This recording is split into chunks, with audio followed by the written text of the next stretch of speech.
బంగ్లాదేశ్లో ప్రజెంట్ మన ఇండియాకు అగెన్స్ట్గా ఈ విధంగా భారీ ప్రొటెస్టులు జరుగుతున్నాయి. ఈ మొహమ్మద్ యూనస్ గాడు బంగ్లాదేశ్ని కంప్లీట్గా ఒక రాడికల్ ఇస్లామిస్ట్ కంట్రీగా, సింపుల్గా చెప్పాలంటే పాకిస్తాన్ లాంటి ఒక ఉగ్రవాద దేశంగా మార్చేశాడు అనిపిస్తుంది. ఒకసారి ఈ వీడియో చూడండి. బంగ్లాదేశ్లోని మన ఇండియన్ ఎంబసీ ముందు ఇదిగో ఈ విధంగా వేల మంది ప్రొటెస్ట్ చేస్తున్నారు. ఎంబసీలో ఉన్న మన భారత అధికారులకు డెత్ థ్రెట్స్ని ఇస్తున్నారు.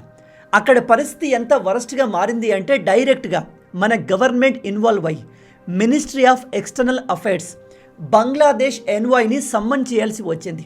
అంటే మన దేశంలో ఉన్న బంగ్లాదేశ్ ఎంబసీ అధికారులు పిలిచి అసలు మీ దేశంలో ఏం జరుగుతుంది, ఎందుకు ఇండియాకు అగెన్స్ట్గా ఇలా ప్రొటెస్టులు చేస్తున్నారు, వెంటనే మా అధికారులకు సెక్యూరిటీ ప్రొవైడ్ చేయండి అని చెబితే అప్పుడు బంగ్లాదేశ్ గవర్నమెంట్ సెక్యూరిటీ ప్రొవైడ్ చేసింది. ఇప్పుడు మీ అందరి మైండ్లో ఒక క్వశ్చన్ వచ్చి ఉంటుంది. బంగ్లాదేశ్ ప్రజలకి ఎస్పెషల్లీ ఇదిగో ఇలా అమాయకంగా కనిపించే అక్కడి రాడికల్ స్టూడెంట్స్కి ఏమైంది, వీళ్ళు ఎందుకు ఇండియాకు అగెన్స్ట్గా ప్రొటెస్ట్ చేస్తున్నారు అని. దీనికి వన్ వర్డ్లో ఆన్సర్ చెప్పాలి అంటే వీళ్ళ స్టూపిడిటీ అండ్ ఇండియాపై వీళ్ళకు ఉన్న హేట్రెడ్. ఒకసారి ఈ ఫోటో చూడండి. ఇందులో ప్రొటెస్ట్ చేసే వాళ్ళు ban state force backed by India అనే ప్లకార్డులు పట్టుకున్నారు. వీళ్ళు చెప్పేది ఏమిటంటే మన ఇండియా బంగ్లాదేశ్ ఇంటర్నల్ మ్యాటర్స్లో పాలిటిక్స్లో ఎక్కువగా ఇన్వాల్వ్ అవుతుంది అని. కానీ అందులో ఎటువంటి వాస్తవం లేదు. వీళ్ళంతా కూడా బ్రెయిన్ వాష్ చేయబడ్డ రాడికల్ స్టూడెంట్స్. రీసెంట్గా వీళ్ళ దేశంలో మన భారత్కి అగెన్స్ట్గా ఈ విధంగా పోస్ట్ చేసిన ఒక యువ నాయకుడిని ఎవరో గుర్తు తెలియని వ్యక్తులు చంపే ప్రయత్నం చేశారు. అయితే ఈ పని చేసింది ఇండియానే అంటూ అక్కడి కొంతమంది రాడికల్ లీడర్లు భారత్ని బ్లేమ్ చేయడం స్టార్ట్ చేశారు. ఇప్పుడు దాన్ని బేస్ చేసుకొని అక్కడి స్టూడెంట్స్ మన ఎంబసీ ముందు ఈ విధంగా ప్రొటెస్టులు చేస్తున్నారు. కానీ ఈ దాడి చేసింది మన ఇండియన్ ఏజెంట్లు కాదు. ఈ విషయాన్ని లోకల్ పోలీసులు కూడా కన్ఫర్మ్ చేశారు. అయినా కూడా అక్కడి యూత్ రోడ్డు మీదకి వచ్చి ప్రొటెస్ట్ చేయడం బాగా సరదా అనుకుంటా. అందుకే వాళ్ళు పోలీసుల మాట వినకుండా భారత్కి అగెన్స్ట్గా ప్రొటెస్ట్ చేస్తున్నారు. ఒకసారి ఆలోచించండి. బంగ్లాదేశ్లో ప్రజలకు తినడానికి తిండి లేకపోతే మన ఇండియా బియ్యం పంపిస్తుంది అండ్ వాళ్ళ దేశంలోకి వచ్చే నీరు మొత్తం కూడా ఇండియా నుంచి వెళ్తుంది. మన దేశ బడ్జెట్ ప్రవేశపెట్టినప్పుడు మనం బంగ్లాదేశ్కి ఫ్రీ ఫండ్స్ని కూడా అలాట్ చేస్తాము. నిజం చెప్పాలంటే బంగ్లాదేశ్ అనే దేశాన్ని క్రియేట్ చేసిందే మనము. వీళ్లకు పాకిస్తాన్ మిలిటరీ నుంచి స్వాతంత్రాన్ని కల్పించింది మన భారత్. అలాంటిది ఇప్పుడు వీళ్ళు ఏమాత్రం విశ్వాసం లేకుండా ఈ విధంగా వీళ్ళ బుద్ధిని చూపించుకుంటున్నారు. ప్రజెంట్ బంగ్లాదేశ్లో ఉన్న లీడర్స్ 2026 ఫిబ్రవరిలో వచ్చే ఎలక్షన్స్కి రెడీ అవుతున్నారు. అక్కడ ఉన్న లీడర్స్ ఎలక్షన్లో గెలవడానికి ప్రజలకు నమ్మకాన్ని, హామీలను ఇవ్వాలి. కానీ ఆ లీడర్స్ దగ్గర ప్రజలకు చెప్పడానికి, ఇవ్వడానికి ఎటువంటి హామీలు లేవు. కాబట్టి వాళ్ళు కావాలని ఇండియాకు అగెన్స్ట్గా మాట్లాడి ఇండియాను టార్గెట్ చేసి గెలవాలి అని ప్రజల్ని ఈ విధంగా బ్రెయిన్ వాష్ చేస్తున్నారు. మీ అందరికీ తెలుసు, బంగ్లాదేశ్ అండ్ పాకిస్తాన్ ఈ రెండు ఇస్లామిక్ దేశాలే. ఈ దేశాల్లో భారత్కి అగెన్స్ట్గా, ఎస్పెషల్లీ మన హిందువులకు అగెన్స్ట్గా మాట్లాడితే అక్కడి ప్రజలు వాళ్ళను సపోర్ట్ చేస్తారు. ఈ ఫార్ములాని పాకిస్తాన్ ఎప్పటి నుంచో యూజ్ చేస్తుంది. ఇప్పుడు బంగ్లాదేశ్లోని లీడర్స్ కూడా ఇలా చేయడం మొదలుపెట్టారు. ఈ బంగ్లాదేశ్ ఇప్పటి వరకు ఎంతో అంత డెవలప్ అయ్యింది అంటే అది షేక్ హసీనా అండర్లో. కానీ ఆ దేశంలో ఉన్న జమాతే ఇస్లామీస్ అండ్ కొన్ని ఎక్స్టర్నల్ ఫోర్సెస్ కలిసి ఈమెను టార్గెట్ చేసి దేశం నుంచి పారిపోయేలాగా చేశారు. ఆ తర్వాత ఇదిగో పరిపాలన ఏమాత్రం చేత కాని వీడిని తీసుకువచ్చారు. ఎందుకో తెలియదు కానీ ఈ ముసలోడికి మన ఇండియా అన్న, మోడీ గారు అన్న విపరీతమైన హేట్రెడ్. మేబీ వీడికి నేను ఇంత చదువుకున్నా, నోబెల్ ప్రైజ్ పొందాను, అయినా కూడా బంగ్లాదేశ్ లాంటి చిన్న దేశాన్ని ప్రాపర్గా రూల్ చేయలేకపోతున్నాను, డెవలప్ చేయలేకపోతున్నాను. కానీ మోడీ మాత్రం ఇంత పెద్ద భారతదేశాన్ని ఎలా మేనేజ్ చేయగలుగుతున్నాడు అనే ఈర్ష్య ఉండొచ్చు. అలాగే వీడు ఒక బంగ్లాదేశీ రాడికల్ ముస్లిం కాబట్టి భారత్ లాంటి హిందూ దేశం డెవలప్ కాకూడదు అనే హేట్రెడ్ కూడా వీడిలో ఉండొచ్చు. ఏదేమైనా వీడు పవర్లోకి వచ్చినప్పటి నుంచి మన ఇండియాను టార్గెట్ చేస్తూనే ఉన్నాడు. ఈ చిల్లరగాడు బంగ్లాదేశ్ ప్రజల్ని కూడా మన దేశానికి కంప్లీట్ యాంటీగా తయారు చేశాడు. వీడిని చూసి ఇప్పుడు దేశంలో కొత్తగా వస్తున్న లీడర్లు కూడా ఇండియాను టార్గెట్ చేయడం మొదలుపెట్టారు. ఒకసారి ఇక్కడ కనిపిస్తున్న ఈ చిల్లరగాన్ని చూడండి. వీడి పేరు హస్నత్ అబ్దుల్లా. వీడు బంగ్లాదేశ్లో ఇప్పుడు రాబోయే ఎలక్షన్లో పార్టిసిపేట్ చేయబోతున్నాడు. వీడి పార్టీ పేరు నేషనల్ సిటిజన్ పార్టీ. అయితే వీడు తన పొలిటికల్ క్యాంపెయిన్లో ప్రజలకు అది చేస్తాను ఇది చేస్తాను అంటూ వాగ్దానాలు ఇస్తూ ఎలక్షన్ గెలవాలి అనుకోవడంలో ఎటువంటి తప్పు లేదు. కానీ ఈ రాడికల్ గాడు పాకిస్తాన్ నుంచి ఇన్స్పైర్ అయి మన ఇండియాను టార్గెట్ చేస్తున్నాడు. పాకిస్తాన్లో లీడర్లు ఓట్ల కోసం ఇండియాకు అగెన్స్ట్గా ఎలా మాట్లాడతారో వీడు కూడా కోపంతో ఊగిపోతూ ఇండియా మీ 7 సిస్టర్ స్టేట్స్ని అంటే మన నార్త్ ఈస్ట్ రాష్ట్రాల్ని మేము ఆక్యుపై చేస్తాము, మిమ్మల్ని ఈ మధ్యలో నుంచి కట్ ఆఫ్ చేస్తాము అని బెదిరిస్తున్నాడు.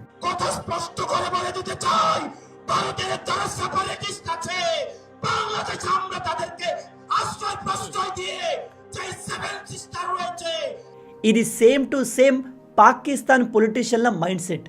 అందుకే నేను మొదటి నుంచి చెప్తున్నాను, ఈ యూనస్ గాడు బంగ్లాదేశ్ని కంప్లీట్గా రాడికల్ టెర్రరిస్ట్ దేశంగా మార్చేశాడు. వీడు ఇలా ఎందుకు మాట్లాడుతున్నాడు అంటే ఇండియాను తిట్టడం క్రిటిసైజ్ చేయడం చేస్తేనే అక్కడి ప్రజలు వీడికి సపోర్ట్ చేస్తారు, న్యూస్లో వస్తాడు, దేశవ్యాప్తంగా ట్రెండ్ అయి నేను కూడా ఒక లీడర్ని అని చూపించుకోవచ్చు అనేది వీని ఉద్దేశం. ఇలాంటి చిల్లరగాళ్ళు ఆ దేశంలో చాలామంది ఉన్నారు. ఇలాంటి బచ్చాగాళ్ళు ఈ స్టేట్మెంట్స్ తెలియకు ఇచ్చారు అనుకోవచ్చు. కానీ ఆ దేశ మిలిటరీలో పనిచేసిన పెద్ద పెద్ద ఆఫీసర్లు కూడా ఎటువంటి రీజన్ లేకుండా మన ఇండియా పైన దాడి చేస్తాము, ఇండియాలోని నార్త్ ఈస్ట్ రాష్ట్రాల్ని ఆక్యుపై చేస్తాము అని మాట్లాడుతున్నారు. నిజం చెప్తున్నాను, బంగ్లాదేశ్ ముస్లింలు ఏమాత్రం విశ్వాసం లేని వాళ్ళు. ఎందుకంటే వీళ్లకు మన భారత్ అనేక రకాలుగా సపోర్ట్ చేసింది. తినడానికి బియ్యం, వీళ్ళ దేశంలోకి వెళ్ళే వాటర్, ఈవెన్ ఎలక్ట్రిసిటీ, ఫ్రీ డబ్బులు కూడా ఇచ్చాము. అయినా కూడా వీళ్ళు పాకిస్తాన్తో కలిసి మనకే అగెన్స్ట్గా కుట్రను ప్లాన్ చేస్తున్నారు. అందుకే మన భారత్ మన నీబర్స్ అంటే ఈ పాకిస్తాన్, బంగ్లాదేశ్, శ్రీలంక, నేపాల్ లాంటి దేశాల విషయంలో సాఫ్ట్గా ఉంటే కుదరదు. ఈ దేశాలు మన రాష్ట్రాలంతా కూడా ఉండవు. అయినా కూడా ఓవర్ కాన్ఫిడెన్స్తో మనల్ని ఛాలెంజ్ చేస్తున్నాయి, మన మంచితనాన్ని అడ్వాంటేజ్గా తీసుకుంటున్నాయి. మనం కూడా చైనా లాగా అగ్రెసివ్గా ఉంటే కానీ ఈ చిల్లర పాకిస్తాన్ అండ్ బంగ్లాదేశ్లు కంట్రోల్లో రావు. కొన్ని రోజుల క్రింద ఈ మాల్దీవ్స్ కూడా ఇలాగే ఎక్స్ట్రాలు చేసింది. దాంతో మన భారత గవర్నమెంట్ అండ్ మన ప్రజలు అందరూ ఏకమై ఇవ్వాల్సిన పనిష్మెంట్ ఇచ్చారు. దాంతో మాల్దీవ్ ప్రైమ్ మినిస్టర్ పరిగెత్తుకుంటూ వచ్చి మన భారత్ కాళ్ళు పట్టుకున్నాడు. ఈ మొయిజుగాడు మన ఢిల్లీకి వచ్చి మోడీ గారిని బతిమిలాడుకోవాల్సిన పరిస్థితి వచ్చింది. అందుకే మంచితనం ఈ రోజుల్లో పనికిరాదు. మనం బంగ్లాదేశ్ని ఒక ఫ్రెండ్లీ దేశంగా చూస్తాం, వాళ్ళకు అన్ని రకాలుగా హెల్ప్ చేస్తాం. ఇప్పుడు దాన్నే వాళ్ళు అడ్వాంటేజ్గా తీసుకొని మనకు అగెన్స్ట్గా మాట్లాడుతున్నారు. బంగ్లాదేశ్లో ప్రజెంట్ మన భారత్కి అగెన్స్ట్గా జరుగుతున్న ప్రతి యాక్టివిటీ వెనకాల ప్రజెంట్ పవర్లో ఉన్న ఈ మొహమ్మద్ యూనస్ అండ్ వీడి గ్యాంగ్ ఉంటుంది. అక్కడ స్టూడెంట్స్ని, ప్రజల్ని భారత్కి అగెన్స్ట్గా రెచ్చగొట్టేదే వీడు. ఇది మన భారత్కి చాలా డేంజరస్. ఎందుకంటే ఈ ముసలోడు ఇంకో 5-10 సంవత్సరాలు ఉండిపోతాడు. కానీ వీడు క్రియేట్ చేసిన ఇంపాక్ట్, బంగ్లాదేశ్ ప్రజల్లో భారత్పై వీడు క్రియేట్ చేసిన హేట్రెడ్ అలాగే ఉండిపోతుంది. అందుకే దీన్ని మన భారత్ కౌంటర్ చేయాల్సిన సమయం వచ్చింది. బంగ్లాదేశ్లో ప్రజలకి అండ్ అక్కడ ప్రభుత్వానికి మన పవర్ ఏంటో చూపించే టైం వచ్చింది. ఎందుకంటే మీరు క్లియర్గా ఆలోచించండి, బంగ్లాదేశ్లోని ప్రతి లుచ్చాగాడు ఏమంటే ఇండియాను ఆక్యుపై చేస్తాము, నార్త్ ఈస్ట్ రాష్ట్రాల్ని భారత్ నుంచి సెపరేట్ చేస్తాము అని మాట్లాడుతున్నారు. మరి వీళ్ళకు అంత సీన్ ఉందా? బంగ్లాదేశ్ ఎకానమీ మన ఇండియన్ ఎకానమీకి ఏమైనా పోటీయా? బంగ్లాదేశ్ మిలిటరీ మన దేశ మిలిటరీకి ఏమైనా పోటీయా అంటే నో. ఇండియా బంగ్లాదేశ్ని ఏ విధంగా కంపేర్ చేసినా బంగ్లాదేశ్ మన ఇండియాకు ఏ రంగంలో కూడా పోటీ కాదు. ఈ విషయాలు తెలిసి కూడా అక్కడి లీడర్స్ ఈ విధమైన స్టేట్మెంట్స్ ఇస్తున్నారు అంటే వాళ్ళ బలుపు ఎలా ఉందో చూడండి. ఒకసారి ఈ వీడియో చూడండి. এই পদক্ষেপগুলো নিতেই থাকে, পরের বার আমরা আসবো, সবার হাতে থাকবে খুন্তা কুড়াল, একটা ইট অস্ত্র রাখা হবে না এখানে. వీడు అంటున్నాడు మన బంగ్లాదేశ్ చాలా డబ్బును ఇండియాకు ఇస్తుంది, మన డబ్బు ఇండియాకు వెళ్ళకపోతే భారతీయులు తిండి లేక చస్తారు అని చెప్తున్నాడు. ఇలాంటి చిల్లర మైండ్ సెట్ కలిగిన వాళ్ళు ఇప్పుడు నెక్స్ట్ ఆ దేశాన్ని లీడ్ చేయబోతున్నారు. అండ్ వీళ్ళే బంగ్లాదేశ్కి భవిష్యత్తు. బై ద వే, మీలో తెలియని వాళ్ళకి చెప్తున్నాను, మన ఇండియా ఏ విషయంలో కూడా బంగ్లాదేశ్ పైన డిపెండ్ అయి లేదు. మనమే వాళ్లకు అన్ని రకాలుగా హెల్ప్ చేస్తున్నాము. వాళ్ళ నుంచి మనం ఏది ఆశించట్లేదు. మనకు హెల్ప్ చేసేంత సీన్ కూడా ఆ దేశానికి లేదు. ఇప్పుడు ఎలక్షన్స్ రాబోతున్నాయి కాబట్టి అక్కడి రాజకీయ పార్టీలు అండ్ ఇలాంటి చిన్న చితక చిల్లర లీడర్లు ఇష్టం వచ్చినట్టుగా ఇండియాకు అగెన్స్ట్గా వాగుతున్నారు తప్ప వాళ్ళ దగ్గర ఏమీ లేదు. బంగ్లాదేశ్ ప్రజలకు ఎస్పెషల్లీ ఇలాంటి లీడర్స్లో కొద్దిపాటి కామన్ సెన్స్ ఉన్న ఇండియాకు అగెన్స్ట్గా ఇలా మాట్లాడరు. ఎందుకంటే ఇండియా దగ్గర ఉన్న మిలిటరీ వెపన్స్ టెక్నాలజీతో మనం కేవలం ఒక హాఫ్ డేలోనే బంగ్లాదేశ్ మొత్తాన్ని బూడిద చేయగలం. మీరు ఒకసారి మ్యాప్ని చూడండి, వీళ్ళ చుట్టూ మనమే ఉన్నాము.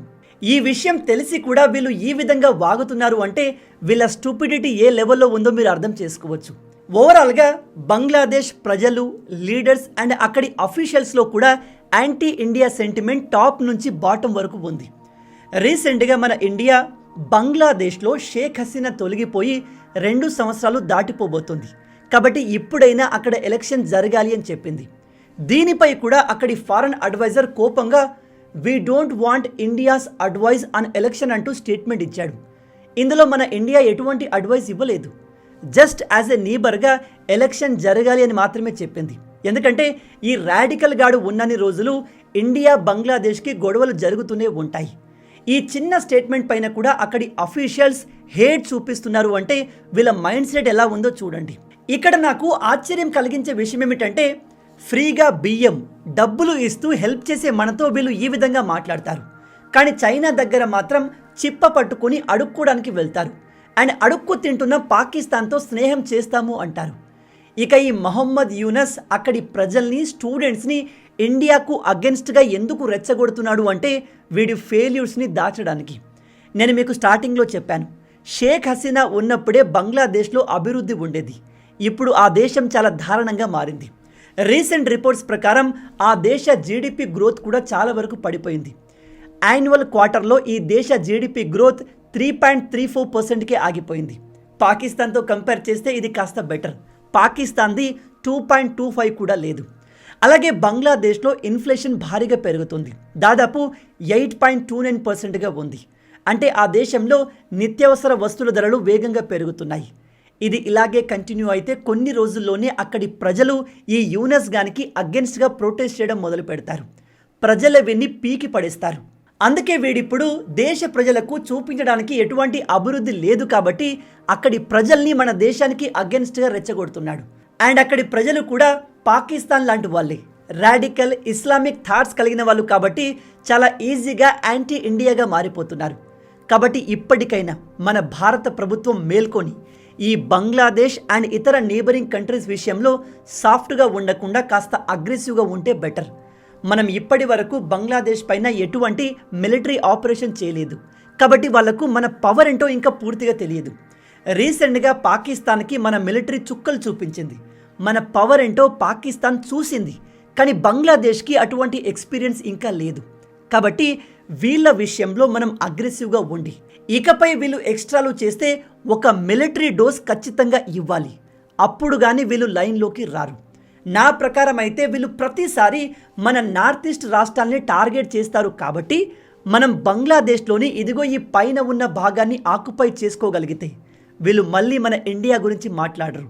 భారత్ పేరు తీయడానికే వణికిపోతారు. అలాంటి భయం మనం వీళ్ళలో క్రియేట్ చేయాలి. అది ఇప్పుడు చాలా అవసరం. దీని గురించి మీరేమనుకుంటున్నారు? ఈ బంగ్లాదేశ్ విషయంలో ఇండియా ఏం చేస్తే బాగుంటుంది?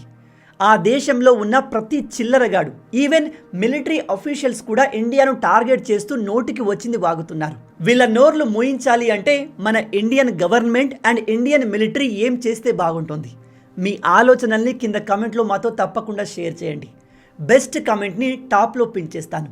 మొత్తంగా ఇవే ఈ వీడియోకి సంబంధించిన పూర్తి విషయాలు. ఈ వీడియో మీకు నచ్చింది అనుకుంటున్నాను.